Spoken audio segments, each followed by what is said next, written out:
आधी सदी से राष्ट्रपति भवन आजाद भारत के राजनीतिक इतिहास का गवाह बना हुआ है।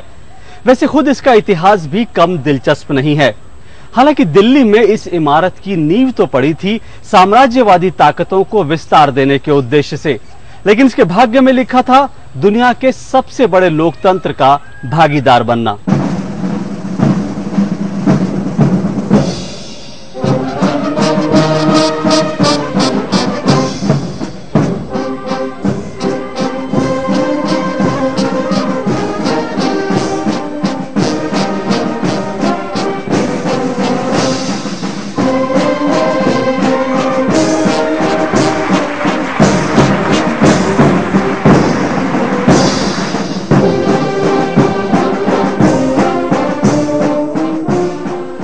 नई दिल्ली में रायसीना पहाड़ियों पर 300 एकड़ में फैले राष्ट्रपति भवन को कई मायनों में दुनिया की चुनिंदा इमारतों में शुमार किया जाता है।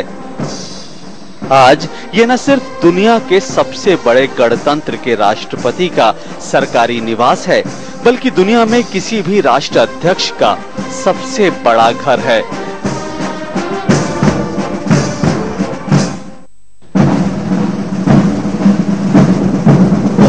सन 1911 तक भारत पर राज करने वाली ब्रितानी हुकूमत की राजधानी कोलकाता हुआ करती थी, लेकिन अंग्रेजों को ये लगने लगा था कि इतने बड़े हिंदुस्तान पर हुकूमत करने के लिए कलकत्ता सही जगह नहीं है।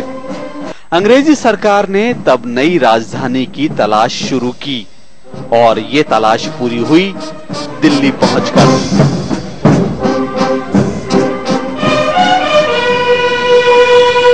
12 दिसंबर 1911 जॉर्ज पंचम ने दिल्ली को अंग्रेजी हुकूमत की राजधानी बनाने का ऐलान किया और फिर इस नई दिल्ली को बसाने की शुरुआत हुई। इस राजधानी में अंग्रेज सरकार को महारानी के नुमाइंदे वायसराय के रहने के लिए एक ऐसी इमारत की जरूरत थी जो हिंदुस्तानियों को बराबर अंग्रेजी हुकूमत की शान शौकत और ताकत का एहसास कराती रहे। और तब दिल्ली की रायसीना पहाड़ियों पर एक भव्य और आलीशान वायसराय हाउस बनाने की योजना बनी। इसके निर्माण की जिम्मेदारी सौंपी गई ब्रिटिश वास्तुकार एडविन लुटियंस को। पर लुटियंस को ये एहसास भी न था कि जो इमारत वो बनाने जा रहे हैं वो महज एक इमारत नहीं, बल्कि भारतीय इतिहास में एक शिलालेख साबित होगी। एक ऐसी इमारत जो देश के गौरवशाली इतिहास के साथ साथ वर्तमान और भविष्य का हमसफर भी साबित होगी। राष्ट्रपति भवन को हिंदुस्तान में आज ताजमहल के बाद देश के सबसे आकर्षक भवनों में गिना जाता है। इस भव्य इमारत के वास्तुकार लुटियंस भले ही अंग्रेज थे, पर राष्ट्रपति भवन पर भारतीय वास्तुकला की छाप साफ तौर पर देखी जा सकती है।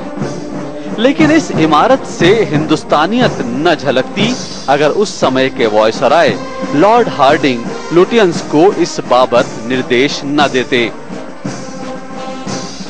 लॉर्ड हार्डिंग का आदेश था कि भवन कलात्मक हो और वो पश्चिमी और भारतीय शिल्प कला के मिले जुले स्वरूप में उभरे, और ये इमारत हूबहू ऐसी ही बन पड़ी है। दूर से देखने पर राष्ट्रपति भवन ऐसा एहसास देता है मानो शिल्पकार ने रायसीना पहाड़ी की चोटी पर रत्नों से जड़ा ताज रख दिया हो। राष्ट्रपति भवन की एक खास पहचान मुगल गार्डन है। 13 एकड़ में फैला मुगल गार्डन 4 भागों में बटा है। मुगल गार्डन के फव्वारों और कैनाल अंग्रेजी शिल्प कला की याद दिलाते हैं, तो इसके डिजाइन पर ताजमहल और श्रीनगर के शालीमार गार्डन का प्रभाव दिखाई देता है। यूं तो मुगल गार्डन का खास आकर्षण हर किस्म के गुलाब के फूल हैं, पर यहाँ दुनिया भर के कुछ दूसरे चुनिंदा फूलों को भी देखा जा सकता है। मुगल गार्डन को हर साल फरवरी और मार्च के महीने में आम जनता के लिए खोल दिया जाता है।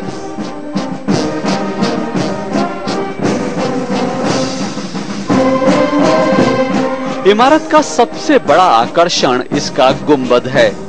हालांकि लुटियंस ये दावा करते रहे कि गुंबद की प्रेरणा उन्हें रोम के पैंथियॉन से मिली।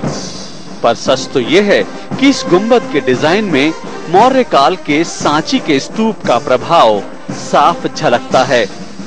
इसके अलावा इमारत की दीवारों को धूप और बरसात से बचाने के लिए बनाए गए छज्जों, छतरियों और जालियों पर भी भारतीय वास्तुकला की छाप दिखाई देती है। भवन के ठीक सामने और भीतरी खंडों में फव्वारों का इस्तेमाल किया गया है, जो भारतीय वास्तुकला की प्राचीन परंपरा रही है।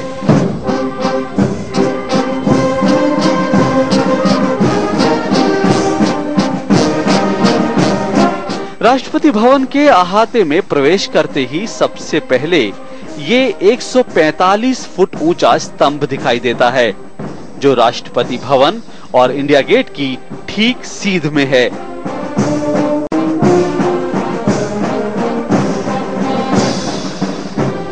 इसे जयपुर कॉलम कहा जाता है।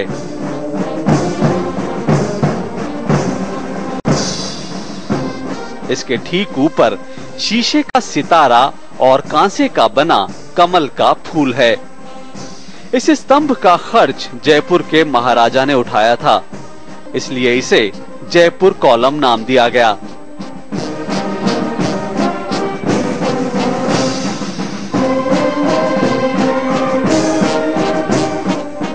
वायसराय हाउस को भव्य और आलीशान बनाने के लिए लुटियंस ने कोई कसर नहीं छोड़ी। 340 कमरों के इस विशालकाय भवन को बनाने और सजाने संवारने पर उस वक्त करीब 1 करोड़ 30 लाख रुपए खर्च हुए। इस इमारत को बनाने के लिए 4 साल का लक्ष्य रखा गया था। 3,500 से ज्यादा लोग दिन रात लगे रहे, फिर भी इसे बनते बनते 17 साल लग गए। भीतरी कमरों को सजाने के लिए बेल्जियम से झाड़ फानूस मंगाए गए, बर्मा से टीक की लकड़ी और इटली से 35 लाख वर्ग फुट संगमरमर आया। इमारत के मुख्य ढांचे और बाहरी दीवारों के लिए पत्थर राजस्थान से लाए गए थे।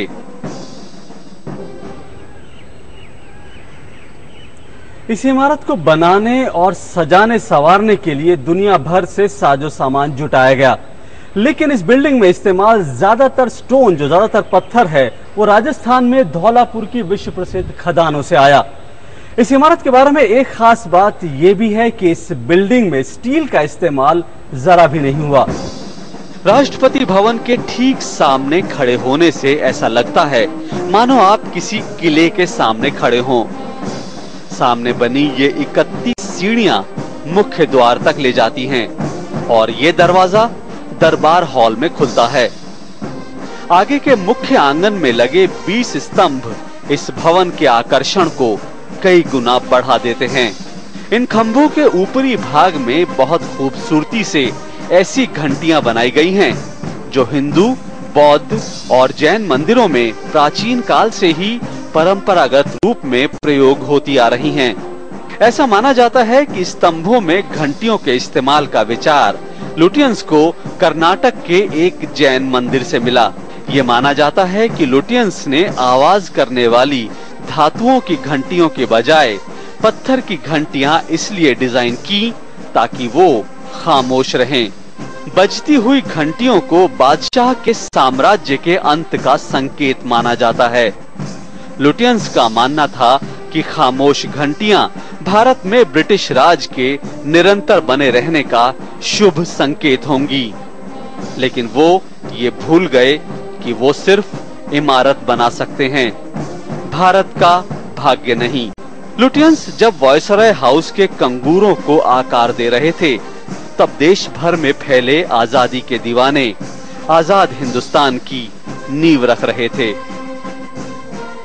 अंग्रेजी हुकूमत को अपनी सत्ता का गुमान था। जिस वक्त इस भव्य वायसराय हाउस का निर्माण हो रहा था, अंग्रेजों ने सोचा था कि वो हमेशा के लिए हिंदुस्तान पर राज करते रहेंगे। अंग्रेज ये भूल गए कि किसी भी सल्तनत से ज्यादा ताकतवर होती है वहां की आवाम। अंग्रेज ये भी भूल गए कि समय सबसे बड़ा बलवान होता है। समय का फेर देखिए, समय की ताकत देखिए कि इस वायसराय हाउस के निर्माण में पूरे 17 साल लगे और इसके निर्माण के ठीक 17 साल बाद भारत से अंग्रेजी साम्राज्य का अंत हो गया। हिंदुस्तान के आजाद होने के बाद देश की बागडोर संभालने वाले सभी नेता इस पसोपेश में थे कि वायसराय के इस विशाल महल का क्या उपयोग किया जाए। मुश्किल ये थी कि वायसराय हाउस बाहर से जितना भव्य था, भीतर से उससे कहीं ज्यादा आलीशान। भवन की मुख्य सीढ़ियां जिस दरबार हॉल में खुलती हैं, वहां 33 मीटर की ऊंचाई पर 2 टन का बेशकीमती झाड़ फानूस लगा है।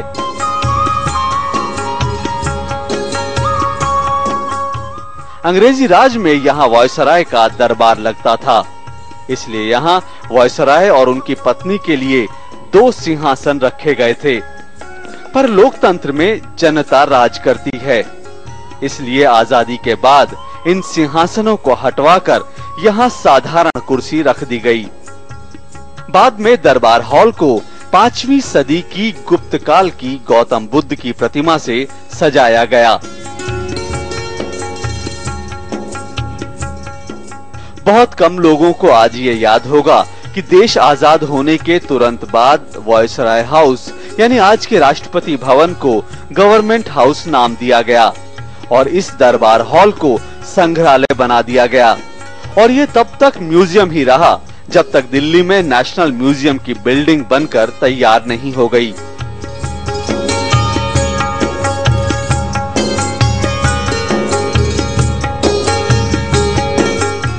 वायसराय हाउस के बॉलरूम की भव्यता तो और भी निराली है। ये एक खूबसूरत आभूषण के बक्से की तरह दिखता है। इसकी छत पर पर्शियन स्टाइल की बेजोड़ पेंटिंग की गई है। शाही आखेट की ये चित्रकारी चमड़े पर की गई है। इस कक्ष को आज अशोक हॉल कहा जाता है।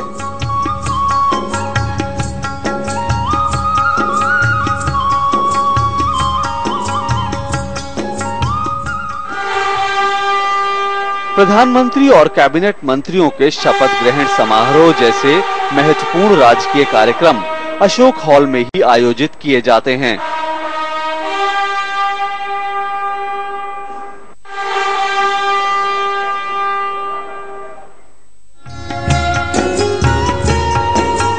मार्बल हॉल को आप राष्ट्रपति भवन की आर्ट गैलरी भी कह सकते हैं।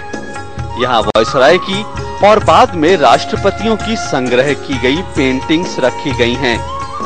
मार्बल हॉल में आप जॉर्ज पंचम और क्वीन मैरी की आदमकद संगमरमर की मूर्ति देख सकते हैं।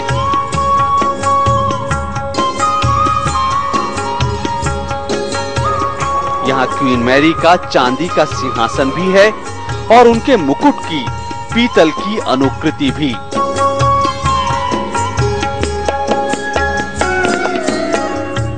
वायसराय हाउस में 54 शयन कक्ष और राजकीय मेहमानों के लिए अलग से अतिथि कक्ष बनाए गए। सभी कमरों को आपस में जोड़ते वैभवशाली गलियारे हैं। इन गलियारों की लंबाई ही करीब 1.5 मील से ज्यादा है। आजादी के बाद भारत के राजकीय दौरे पर आए कई महत्वपूर्ण राष्ट्राध्यक्ष राष्ट्रपति भवन के इन अतिथि कक्षों में ठहर चुके हैं। 1955 में रूसी राष्ट्रपति क्रुश्चेव, 62 में अमेरिका के राष्ट्रपति जॉन एफ कैनेडी और हाल के वर्षों में गयाना के राष्ट्रपति भरत जगदेव राष्ट्रपति भवन की मेहमान नवाजी का आनंद उठा चुके हैं। पूर्व भूटान नरेश जब भी भारत के दौरे पर आते थे तो वे राष्ट्रपति भवन में ही ठहरते थे। अमेरिकी राष्ट्रपति कैनेडी जब हिंदुस्तान आए थे उस वक्त की उनकी हस्ताक्षर की हुई ये तस्वीर राष्ट्रपति भवन में आज भी उनकी याद बनी हुई है। और ये है स्टेट डाइनिंग हॉल यानी भोजन कक्ष। इस विशाल भोजन कक्ष में एक साथ 104 लोग बैठकर खाना खा सकते हैं।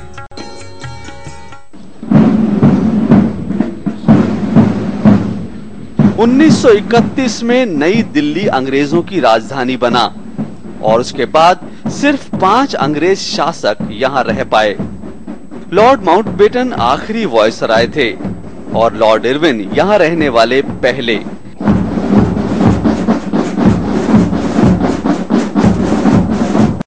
लॉर्ड इरविन पहले अंग्रेज शासक थे जो वायसराय हाउस में रहने के लिए आए।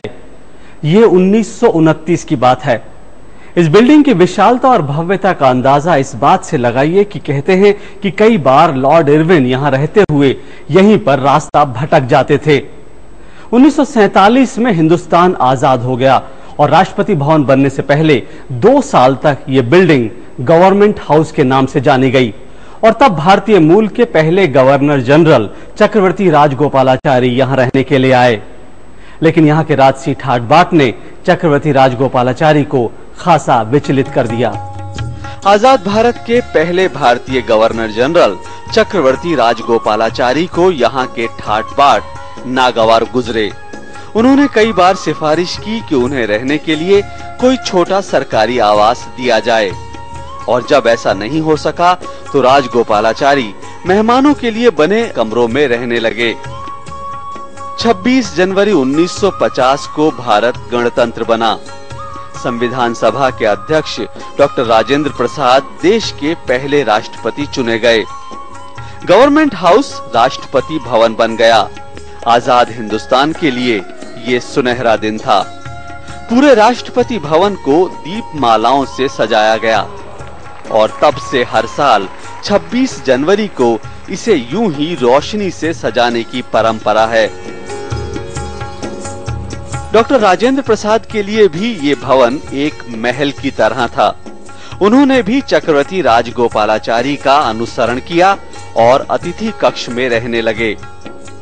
तब से सभी राष्ट्रपति इस परंपरा का अनुसरण कर रहे हैं।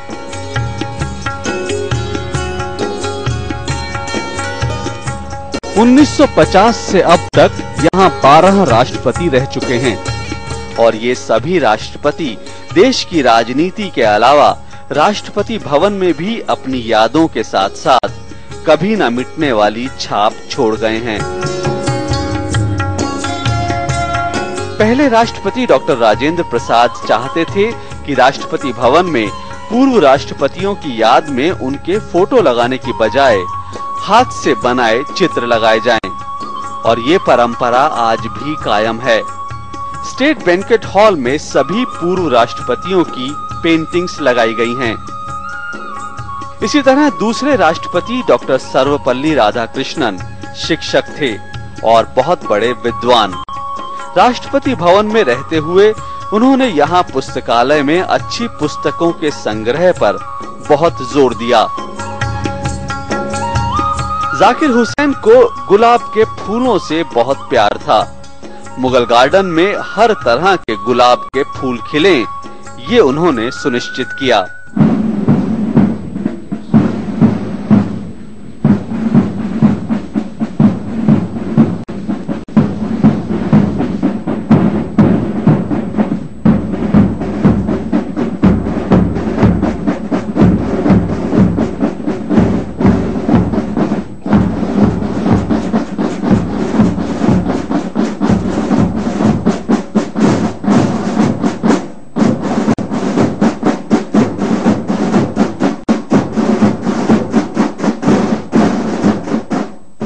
राष्ट्रपति तीनों सेनाओं का मुखिया होता है और संविधान का रक्षक।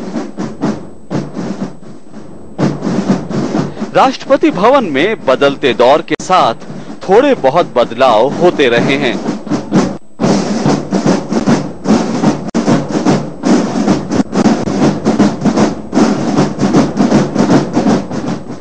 पूर्व राष्ट्रपति वेंकट रमन ने अपने कार्यकाल में राष्ट्रपति भवन के भीतर इस संग्रहालय की स्थापना की।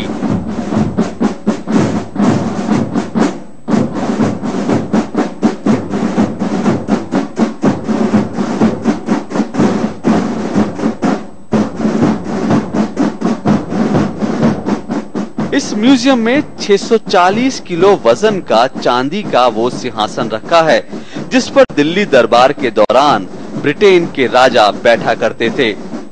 इसके अलावा यहाँ राष्ट्रपतियों को मिले कई बहुमूल्य उपहारों को संजो कर रखा गया है। संग्रहालय में माउंट एवरेस्ट पर पहली बार फहराया गया तिरंगा भी है, तो साथ ही सूरजमुखी का एक मुरझाया फूल भी, जो गांधी जी की पार्थिव देह पर चढ़ाया गया था। 10वें राष्ट्रपति डॉक्टर के.आर. नारायणन संवेदनशील राष्ट्रपति के रूप में याद किए जाते हैं। राष्ट्रपति नारायणन पर्यावरण में बदलाव के खतरों से खासे विचलित थे। उन्होंने अपने कार्यकाल में राष्ट्रपति भवन में रेन वाटर हार्वेस्टिंग यानी वर्षा का जल संचय करने का प्लांट लगवाया। ये प्लांट सिर्फ 12 लाख रुपए में शुरू हुआ और इसके काम करते ही राष्ट्रपति भवन और उसके आसपास के क्षेत्र में जमीनी जल स्तर में बढ़ोतरी की रिपोर्ट्स मिली हैं। डॉक्टर नारायणन के बाद राष्ट्रपति बने डॉक्टर कलाम राष्ट्रपति भवन का एक कोना बच्चों के नाम करके गए थे, जिसे चिल्ड्रंस गैलरी कहा जाता है। चिल्ड्रंस गैलरी में बच्चों की बनाई कई खूबसूरत और कुछ मासूम सी कलाकृतियां हैं। चिल्ड्रंस गैलरी का एक दूसरा हिस्सा साइंस गैलरी के नाम से जाना जाता है। यहाँ खेल खेल में विज्ञान की बातें सीखी जा सकती हैं।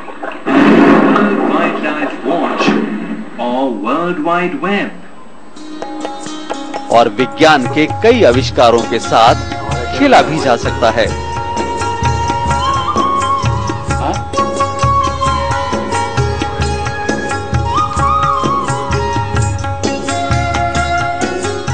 हाल के वर्षों में राष्ट्रपति भवन के संग्रहालयों में ये किचन गैलरी भी शामिल हो गई है।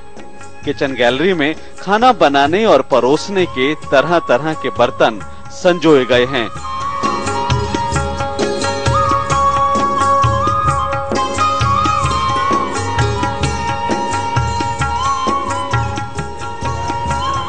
पांच साल पहले 2007 में राष्ट्रपति भवन के इतिहास में एक गौरवशाली अध्याय और जुड़ गया, जब पहली बार एक महिला श्रीमती प्रतिभा देवी सिंह पाटिल भारत की राष्ट्रपति चुनी गईं।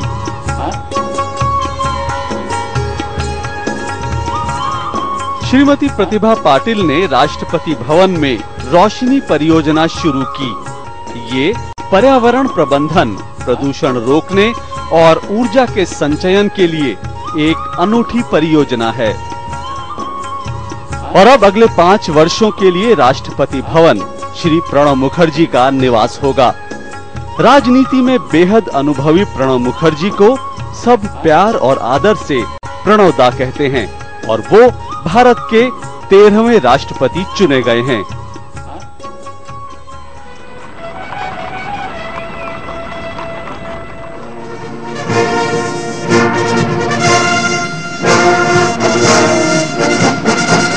राष्ट्रपति भवन के इतिहास से भी कहीं ज्यादा पुराना इतिहास है राष्ट्रपति की अंगरक्षक टुकड़ी का। प्रेसिडेंट्स बॉडीगार्ड का इतिहास 234 साल पुराना है। आजादी से पहले इसे गवर्नर जनरल बॉडीगार्ड कहा जाता था। –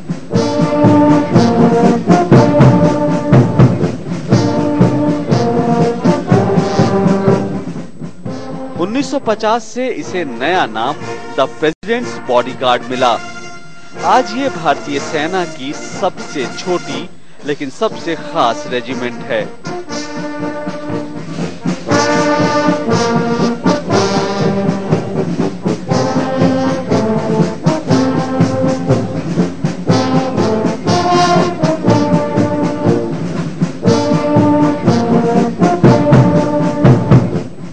राष्ट्रपति अंगरक्षक सलामी देंगे। राष्ट्रीय सलूट मध्य देख।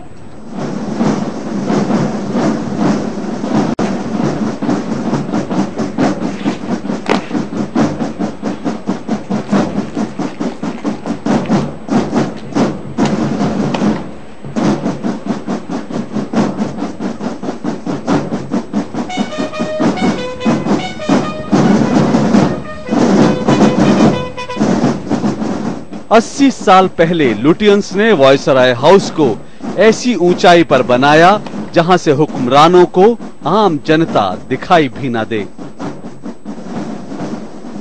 वायसराय हाउस की किलानुमा दीवारों को इतनी मजबूती दी कि लोगों की आवाज इनसे टकरा कर ही दम तोड़ दे। लेकिन यही वायसराय हाउस जब राष्ट्रपति भवन बना तो इतनी ऊंचाई पर रहकर भी कोई राष्ट्रपति राजनीतिक कर्तव्यों और सामाजिक सरोकारों से अछूता नहीं रह पाया। ये लोकतंत्र की ताकत है,